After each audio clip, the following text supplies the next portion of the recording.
The Plucky Squire is probably a game I never envisioned seeing myself playing at any point in my life. I saw this game back when it originally released, and I did see nothing but positive reviews and good feedback on it. But I still was never interested in playing it. I never thought to myself how I wanted to play it or spend any time on this game. But I eventually saw this game pop up on PS Plus, and it was on the front page of my PlayStation, and I decided to download it. More of a joke to myself, but eventually I decided to look up a platinum guide for this game, and I noticed it was only about 8 to 10 hours for the entire platinum.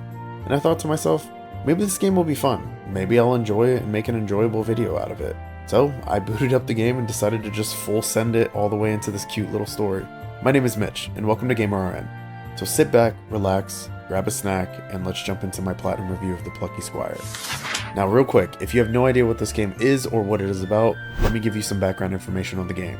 You will be following a character in a storybook called the Plucky Squire, and his name is Job. And you will be joining him on an adventure through the book. After realizing his nemesis has earned a new power and has an opportunity to change the outcome of the story, you will have to assist the Plucky Squire in taking down the evil wizard and saving the story.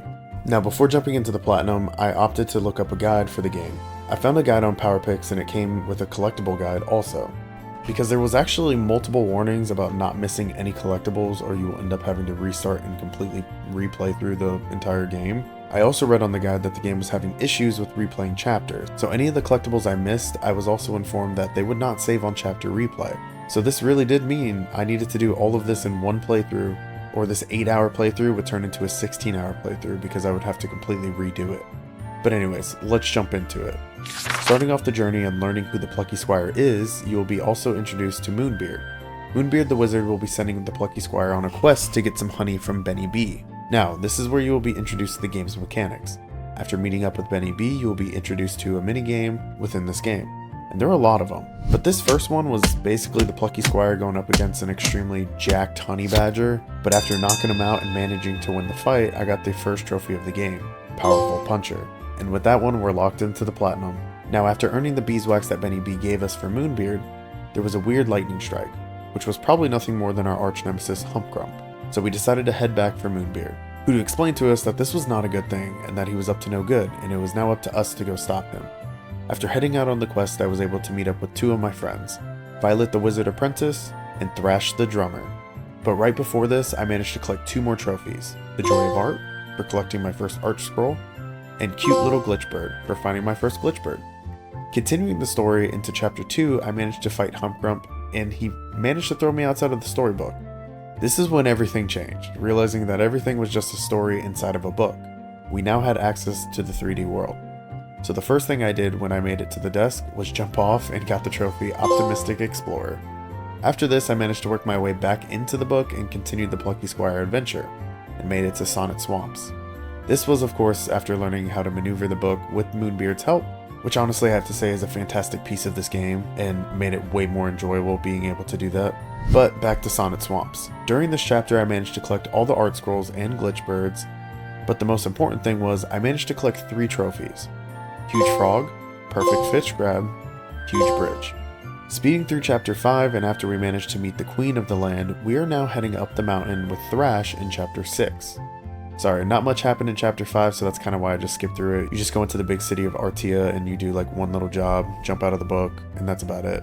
Anyways, back to chapter 6. We did manage to walk away with 4 trophies from chapter 6.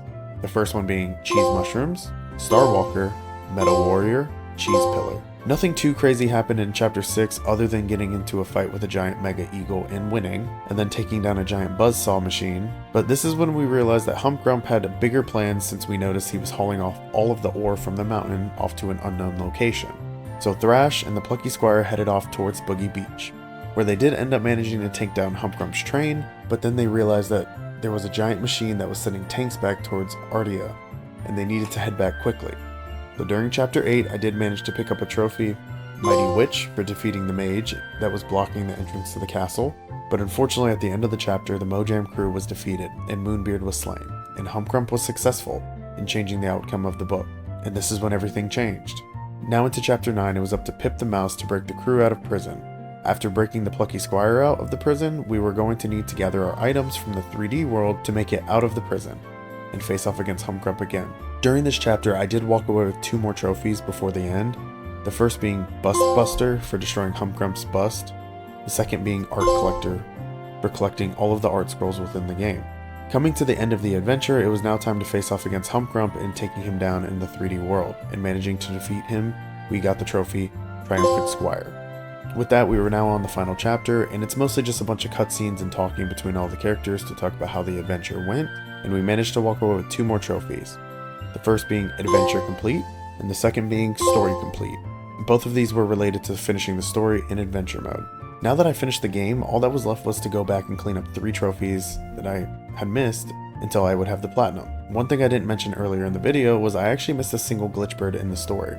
Now when I was reading through the guide, it originally said that the first glitch bird in chapter 1 would respawn, so if you missed a single glitch bird you can go back and pick that one up and you would get your trophy. So I reloaded into chapter 1, had to go through the entire thing again, just to go back and realize that the glitch bird was not there at the end. I was at a loss for words. I didn't exactly know what to do. I did not want to play through this game again. I had a ton of fun and I would be okay with doing it, but I didn't want to. So I loaded back into chapter 5 because that's where I actually missed the glitch bird at, and I had to go through the entire chapter again, and I managed to find it inside of the castle of Artia. Surprisingly enough, it was there and I managed to pick it up and the trophy popped. Next, I had to load back into chapter 9. Now the reason for this is because during chapter 9 there are mini games related to Pip the Mouse. I had completed 2 of the 3 mini games and I was tired of them by the end of the second one, and by the time I got to the third one I decided to skip it. Well, apparently when I skipped it, it ended up skipping the whole trophy. So going back in, I played through all 3 of the mini games this time and walked away with the trophy Wretched Rodent. Now the last thing I needed was to purchase the last 2 upgrades for the Plucky Squire. But there was a problem. Whenever you replay a chapter, you start with 0 currency, which means that I had to earn 240 bulbs in order to purchase both upgrades. But in the final chapter, no matter what I did, I couldn't earn enough. And I went back to the very beginning of the chapter and I tried to earn enough, but I would always be about 20 bulbs short of purchasing the second one. And at some point within chapter 9, you're no longer allowed to go back to the previous shop. So even after, towards the end of the chapter, when you have enough to go back and purchase it, you can't because there's no way. So I ended up looking up a video guide online and realized that there was a really good spot in chapter 6 to farm bushes. Now if you die within this game and you don't leave the page that you're on, if you break bushes, they respawn.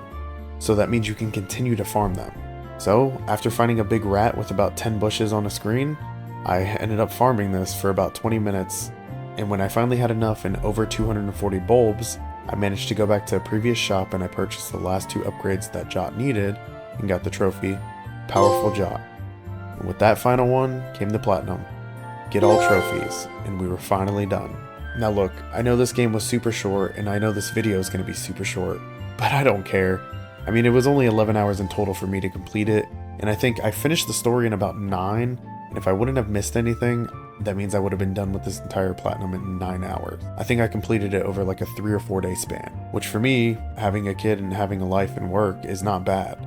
The cleaning up took a few hours, sure, since I had to try a few different things before finding the last method for purchasing all the skills. But honestly, for such a short game and a simple platinum list, it was a ton of fun. I really didn't think going into this game that I would enjoy it the way I did. The story was cute and enjoyable to follow. The combat was a little repetitive, but that honestly wasn't the reason why I kept playing.